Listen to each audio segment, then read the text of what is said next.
अब बात हरियाणा की। हरियाणा में शुरू हुई ई संजीवनी सेवा नागरिकों के लिए बेहद कारगर साबित हो रही है।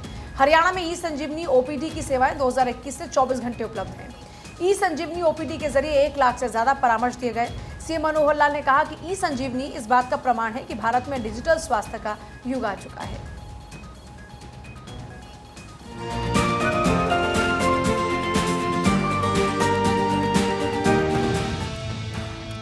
मुख्यमंत्री मनोहर लाल ने विशेष चर्चा कार्यक्रम के तहत ई संजीवनी स्वास्थ्य सेवा के लाभार्थियों से सीधा संवाद किया। ऑडियो कॉन्फ्रेंसिंग के जरिए से संवाद में मुख्यमंत्री ने कहा, कोविड-19 महामारी के दौर में घर से बाहर निकलना जोखिमपूर्ण था। उस समय लोग बीमार होने पर कोविड से बचाव को ध्यान में रखते हुए अस्पताल जाने से डरते थे। ऐसे समय में घर बैठे चिकित्सकीय परामर्श लेकर इलाज करवाने के लिए ई संजीवनी सेवा बेहद कारगर साबित हुई। हरियाणा में इसकी शुरुआत 1 मई 2020 को की गई थी। मुख्यमंत्री ने कहा कि हमने हर व्यक्ति तक स्वास्थ्य सेवाएं पहुंचाने के लिए टेली परामर्श को व्यापक और सशक्त बनाया। हर जिला सिविल अस्पताल में एक हब स्थापित किए गए। इससे भी एक कदम और आगे बढ़कर पीजीआई ईएमआर चंडीगढ़ की साझेदारी में एक स्पेशलिस्ट हब और एक सुपर स्पेशलिस्ट हब शुरू किया गया।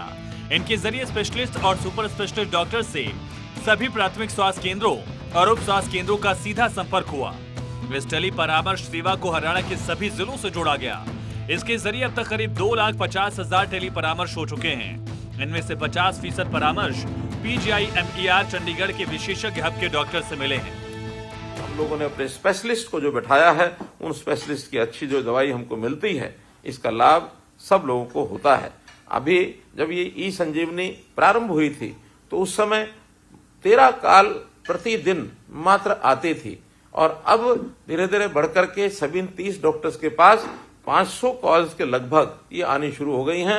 अर्थात 15 से 20 कॉल तक प्रतिदिन आती हैं जो इन डॉक्टर से परामर्श ले सकते हैं। इसमें पीजीआई जो हमारा चंडीगढ़ है, इस पीजीआई चंडीगढ़ और पीजीआई रोहतक, इनकी दोनों की भूमिका भी बहुत ही अधिक इस प्रकार से पाई जाती है। मुख्यमंत्री मनोहर लाल ने कहा कि इस संजीवनी के जरिए टेली कंसल्टेशन सेवाओं से हरियाणा में स्वास्थ्य के मामले में अहम बदलाव हुआ। इस सेवा से मरीजों के इलाज का खर्च न के बराबर है और आने जाने की दिक्कत भी खत्म हुई। साथ ही चिकित्सा सेवाएं प्रदान करने में भी सुधार हुआ। इसका एक और फायदा ये भी है कि एक जगह पर अपने घर बैठे व्यक्ति को प्रदेश के किसी भी कोने में सरकारी चिकित्सा संस्थान के डॉक्टर से कंसल्ट मिल सकती है। उन्होंने कहा कि संजीवनी सेवा ने गरीब से गरीब व्यक्ति तक बेहतर स्वास्थ्य सेवाएं पहुंचाने के लक्ष्य की प्राप्ति में अहम योगदान दिया। सीएम मनोहर लाल ने कहा कि राज्य सरकार ने इस संजीवनी को और ज्यादा मजबूत सेवा बनाने का बीड़ा उठाया है। लेकिन कभी कभी बीमारी बिल्कुल एकदम प्रारंभिक क्षणों में होती है, व्यक्ति को पता नहीं लगता है।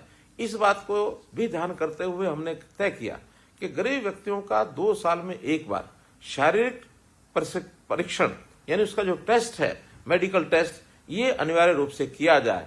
इस पद्धति को हमने निरोगी हरियाणा इसका नाम दिया और निरोगी हरियाणा के अंतर्गत आज ऐसे सब गरीब परिवारों के, उनके बच्चों के, सबके परीक्षण ये चल रहे हैं और इसके तहत 25 प्रकार के जो मानक है, उसमें ऐसे परिवारों की स्वास्थ्य जांच ये होती है।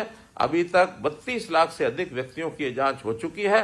1,72,00,000 टेस्ट ऐसे किए जा चुके हैं। और हैरानी की बात तो ये है कि ऐसे बहुत से लोगों को कई प्रकार की ऐसी गंभीर बीमारियां जो उनको पता नहीं था और पता लगने के बाद उनको इलाज के लिए अस्पतालों में भेजा गया, वहां उनका इलाज अच्छे प्रकार से इलाज हुआ। बहुत से लोग स्वस्थ भी हो गए हैं।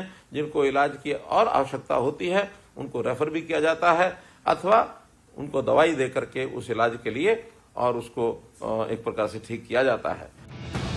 सीएम मनोहर लाल ने कहा कि हरियाणा में मुख्यमंत्री मुफ्त इलाज योजना के तहत 228 तरह के ऑपरेशन, 70 तरह के टेस्ट और 20 प्रकार की दंत चिकित्सा मुफ्त की जाती है। साथ ही 500 दवाइयां मुफ्त दी जाती हैं।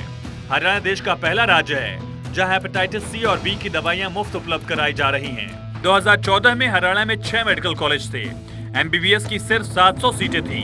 आज एमबीबीएस की सीटें लगभग 1900 हो चुकी हैं। अभी जितने मेडिकल कॉलेज पाइपलाइन में हैं, हमने पूरे हरियाणा में मुख्यमंत्री मुफ्त इलाज योजना ये भी चला रखी है और इस योजना के अंतर्गत 228 प्रकार के ऑपरेशन, 70 प्रकार के टेस्ट और 21 प्रकार की दंत चिकित्सा ये मुफ्त दी जाती है। साथ ही लगभग 500 दवाइयां ये भी मुफ्त दी जाती हैं ताकि गरीब को अपने शरीर का स्वास्थ्य बिगड़ने पर कोई पैसा खर्च न करना पड़े। ऐसी सब योजनाओं का लाभ आम आदमी को हो रहा है कि आज बहुत से मेडिकल कॉलेज नए खुल चुके हैं। जो एमबीबीएस की उस समय 700 सीटों का प्रवेश होता था, वो लगभग 1900 सीटों का प्रवेश अब होने लग गया है और जितने मेडिकल कॉलेज अब पाइपलाइन में हैं। उनके बनने से मेडिकल कॉलेजेस की संख्या 25 हो जाएगी और इसी तरह एमबीबीएस की सीटें भी 3500 तक पहुंच जाएंगी।